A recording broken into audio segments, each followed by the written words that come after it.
Assalamualaikum warahmatullahi wabarakatuh. Salam dan bahagia, selamat pagi. Saya Taufik Ridwan Amri akan mempresentasikan hasil laporan pengembangan psikologi dari awal sampai blueprint.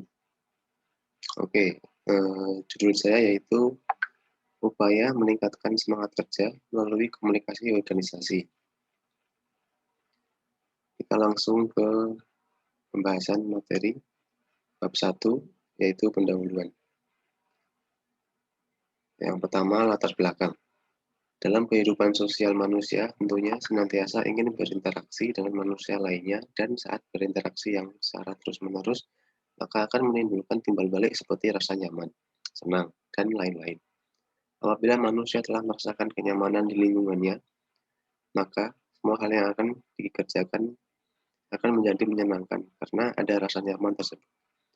Terutama dalam sebuah organisasi, bila seorang pegawai merasakan nyaman dan senang dengan lingkungan organisasi, tentu hal ini akan membuat mereka bersemangat dan termotivasi untuk menyelesaikan tugasnya.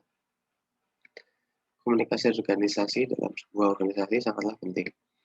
Pesan informasi yang dipertukarkan di antara masing-masing anggota, pada gilirannya harapan-harapan yang terjadi, keinginan setiap anggota organisasi akan terrealisasi dengan baik guna untuk mencapai satu tujuan yang baik untuk kepentingan bersama.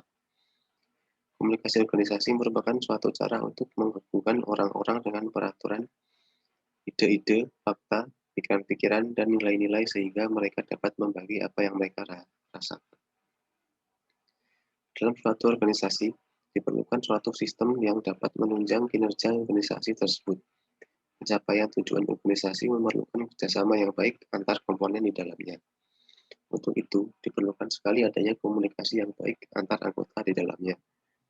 Peran komunikasi dalam suatu organisasi dapat menciptakan hubungan kerja yang kondusif dalam rangka pencapaian tujuan organisasi. Komunikasi yang sehat dan lancar, yang terjalin dan terjadi di antara pegawai dan dapat menimbulkan keselarasan dan keserasian bagi para pegawai dalam mencapai tujuan yang mereka inginkan, dan bagi organisasi hal ini merupakan suatu kondisi yang dapat memperlancar kerjasama guna mencapai tujuan organisasi. Yang selanjutnya yaitu tujuan penelitian. Yang pertama, tujuan penelitian ini adalah untuk mengetahui bagaimana meningkatkan semangat kerja melalui komunikasi organisasi. Yang kedua, tujuan penelitian ini adalah untuk mengetahui bagaimana kondisi psikis tiap-tiap karyawan di tempat kerja. Kemudian yang terakhir, tujuan penelitian ini adalah untuk mengetahui data yang valid dan reliable mengenai semangat kerja dan komunikasi organisasi. Kemudian, manfaat penelitian. Yang pertama ada manfaat teoritis. Penelitian ini diharapkan mampu menambah wawasan ilmu psikologi, khususnya psikologi industri dan organisasi. Yang kedua ada manfaat praktis. Penelitian ini apabila terbukti diharapkan dapat meningkatkan semangat kerja pada karyawan melalui komunikasi organisasi. Apabila hasil penelitian menunjukkan semangat kerja yang rendah dan dapat mempertahankan semangat kerja melalui komunikasi organisasi apabila hasil penelitian menunjukkan semangat kerja yang tinggi. Kemudian bab 2 yaitu rancangan psikologi. Rancangan skala psikologi. Yang pertama, pengertian semangat kerja. Menurut Davis tahun 1962 halaman 130 mendefinisikan semangat kerja pegawai sebagai sikap individu dan kelompok terhadap lingkungan kerja mereka, dan terhadap kesediaan bekerja sama dengan orang lain secara menyeluruh sesuai dengan kemampuan mereka yang paling baik demi kepentingan perusahaan. Kemudian menurut Leighton, seperti yang ditulis oleh Mukijat tahun 1979, 135, semangat kerja pegawai adalah kemampuan sekelompok orang-orang untuk bekerja sama dengan giat dan konsekuen dalam mengejar tujuan bersama. Kata bekerja sama di sini menekankan dengan tegas hakikat saling hubungan dari suatu kelompok dengan keinginan yang nyata untuk bekerja sama. serta giat dan konsekuen menunjukkan cara untuk sampai pada tujuan melalui disiplin bersama. Sedangkan kata tujuan bersama menjelaskan bahwa tujuannya adalah sesuatu yang mereka inginkan bersama. Kemudian menurut Haris 1984, halaman 20241, semangat kerja pegawai yang rendah ditunjukkan dengan perilaku kurangnya kerjasama, ketidakpatuhan terhadap peraturan dan tata tertib perusahaan, tidak pedulian pada tujuan dan sasaran perusahaan, kurangnya perhatian kepada sesama pekerja, meningkatnya keluhan mengenai pekerjaan pegawai, meningkatnya turnover, absensi, dan ketelangan. Berdasarkan uraian di atas, dapat disimpulkan bahwa semangat kerja adalah hasil atau respon dari seseorang ketika ia mendapatkan stimulus atau dorongan dari lingkungan sekitar dan merealisasikan melalui sikap semangat kerja. Kemudian, selanjutnya yaitu aspek-aspek semangat kerja. Menurut Majorsy tahun 2007, semangat kerja memiliki beberapa aspek, yaitu sebagai berikut. Yang pertama ada kegairahan atau antusiasme. Yang kedua ada kualitas untuk bertahan. Yang ketiga, kekuatan untuk melawan frustasi. Dan yang keempat, semangat kerja kelompok. Berdasarkan uraian di atas, dapat disimpulkan bahwa aspek-aspek dari perilaku kemampuan empati adalah kegairahan atau antusiasme, kualitas untuk bertahan, kekuatan untuk beradaptasi, dan semangat kelompok. Kemudian, semangat kerja juga dipengaruhi oleh beberapa faktor, antara lain menurut Asnawi 1999, beberapa faktor yang berpengaruh terhadap semangat kerja adalah sebagai berikut. Yang pertama, tidak merasa tertekan karena pekerjaan yang diberikan, bahkan mereka mencintai pekerjaannya. Yang kedua, hubungan yang harmonis antara pimpinan dan bawahannya, khususnya yang setiap hari berhubungan langsung. Kemudian kepuasan ekonomi dan material. Kemudian kepuasan terhadap pekerjaan dan tugasnya sehari-hari. Ketenangan mental karena ada jaminan hukum dan kesehatan selama bekerja. Kemudian yang terakhir, rasa kemanfaatan bagi organisasi. Berdasarkan uraian tersebut, dapat dinyatakan bahwa banyak faktor yang mempengaruhi semangat kerja. Salah satunya adalah hubungan atasan, bawahan, atau masalah kepemimpinan. Adapun menurut Zainuddin tahun 2002, beberapa faktor yang mempengaruhi semangat kerja antara lain adalah sebagai berikut. Hubungan yang harmonis antara atasan dan bawahan, terutama antara pimpinan kerja yang sehari-hari berhubungan dan berhadapan dengan para karyawan.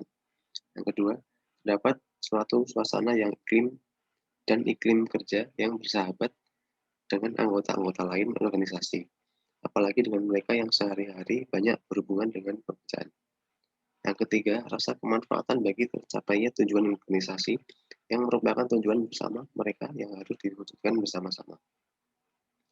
Yang keempat, adanya tingkat kepuasan ekonomi dan kepuasan materi lainnya yang memadai, sehingga imbalan yang dirasakan akan adil terhadap jerih payah yang telah diberikan terhadap organisasi. Kemudian yang terakhir, adanya ketenangan jiwa, jaminan kepastian, serta perlindungan terhadap segala yang dapat membahayakan diri pribadi dan karir pekerjaan dalam perusahaan atau organisasi. Kemudian ada definisi operasional. Semangat kerja dapat diartikan sebagai ungkapan atau realisasi dari seseorang terhadap apa yang telah ia terima dari lingkungannya. Aspek dalam semangat kerja ini antara lain meliputi kegairahan atau antusiasme, kualitas untuk bertahan, kekuatan untuk melawan frustasi, dan semangat kerja kelompok. Variabel semangat kerja ini akan diungkapkan melalui skala semangat kerja. Kemudian, yang selanjutnya ada tabel spesifikasi atau kisi-kisi, atau bisa kita sebut sebagai blueprint. Nah, blueprint semangat kerja adalah sebagai berikut. Dengan aspek kegairahan atau antusiasme yang memiliki indikator, karyawan yang memiliki kegairahan dalam bekerja memiliki bobot 25. Kemudian kualitas untuk bertahan, memiliki indikator penuh keyakinan dan saling memberi semangat antar karyawan, memiliki bobot 25%. Selanjutnya, aspek kekuatan untuk melawan frustasi. Dengan indikator tidak memiliki sikap yang pesimis apabila menemui kesulitan dalam pekerjaan dan berbobot 25%.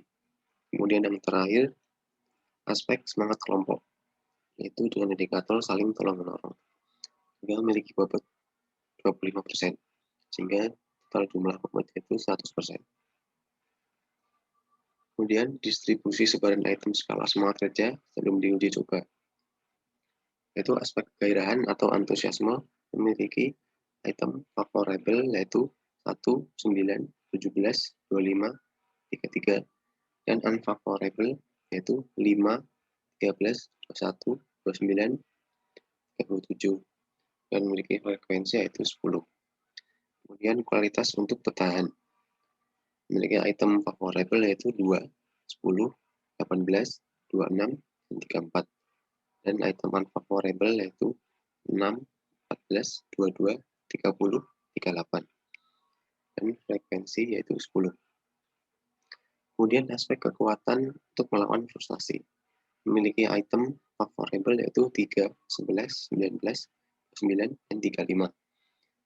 Dan item unfavorable yaitu 7, 15, 23, 31, 39. Yang memiliki frekuensi 10. Kemudian aspek semangat kelompok. Memiliki item favorable 4, 12, 20, 28, 36. Dan item unfavorable yaitu 8, 16, 24, 32, 40. Yang frekuensi 10, yaitu jumlahnya 40. Demikian yang dapat saya sampaikan. Kurang lebihnya mohon maaf. Saya akhiri. Wassalamualaikum warahmatullahi wabarakatuh. Salam.